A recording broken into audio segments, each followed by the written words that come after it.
Apa nih? Astagfirullah. Astagfirullahaladzim. Dah gue tidak kejadian gedor. Astagfirullahaladzim. Kamu ini berdosa banget.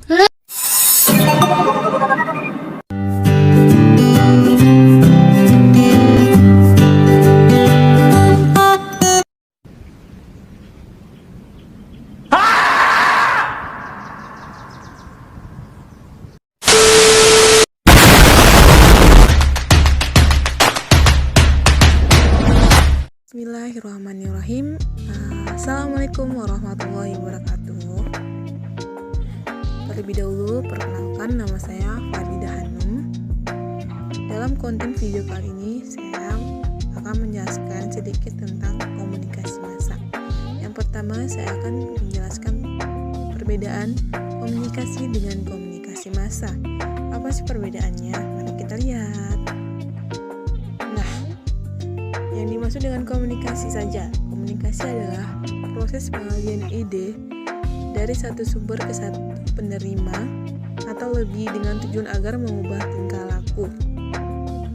Yaitu maksudnya proses pengalihan ataupun proses penyampaian ide ataupun informasi dari satu sumber ke satu penerima ataupun dari satu orang ke orang lain dengan tujuan agar mengubah tingkah laku. Contohnya, meeting dengan klien, wawancara kerja, dan dua orang yang berbicara ataupun dua orang yang sedang berbicara. Sedangkan komunikasi massa adalah proses penyampaian informasi kepada orang banyak. Yang dimaksudnya itu adalah proses penyampaian informasi kepada halayak banyak, halayak ramai, masyarakat, suatu organisasi yang menyampaikan informasi kepada orang-orang banyak, baik itu di dalam negeri maupun di luar negeri. Contohnya adalah berita di media, siaran di radio, maupun informasi lainnya yang ada di media sosial. Yang kedua, peran media massa. Peran media massa ada 5. Yang pertama itu adalah sebagai penyebar informasi. Media massa sebagai penyebar informasi yaitu adalah media massa menawarkan fakta dan pendapat yang otentik. Yang maksudnya itu adalah media massa itu menawarkan atau memberikan fakta dari berita-berita yang mereka sampaikan ataupun informasi yang mereka sampaikan di media sosial, dan di situ juga ada pendapat-pendapat dari orang-orang mengenai berita tersebut. Yang kedua, pendidikan, yaitu media massa memberikan pendidikan dalam berbagai mata pelajaran ke orang-orang dari semua tingkat. Yaitu yang dimaksud adalah media massa ini menampilkan aplikasi-aplikasi pembelajaran baik itu dari tingkat SD, SMP, SMA, kuliah maupun orang-orang yang sudah bekerja. Jadi masyarakat ataupun orang-orang bebas memakai aplikasi-aplikasi pembelajaran tersebut. Yang ketiga yang tunggu-tunggu itu adalah hiburan. Media massa juga menyediakan hiburan dan membantu mengurangi ketegangan sampai batas tertentu. Yang dimaksudnya itu adalah media massa menyediakan aplikasi-aplikasi ataupun konten-konten menghibur, konten-konten lucu, konten-konten kreatif yang bisa membuat orang itu merasa rileks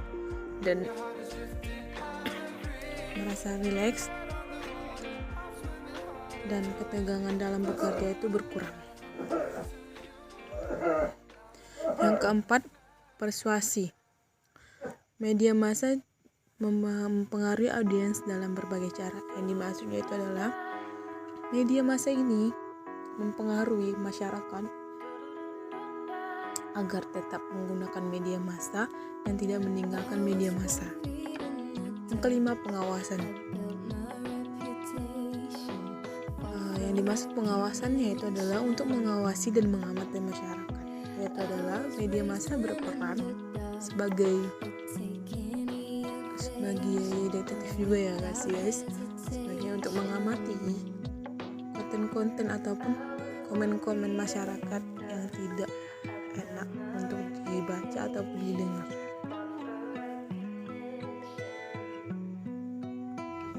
Oke, selanjutnya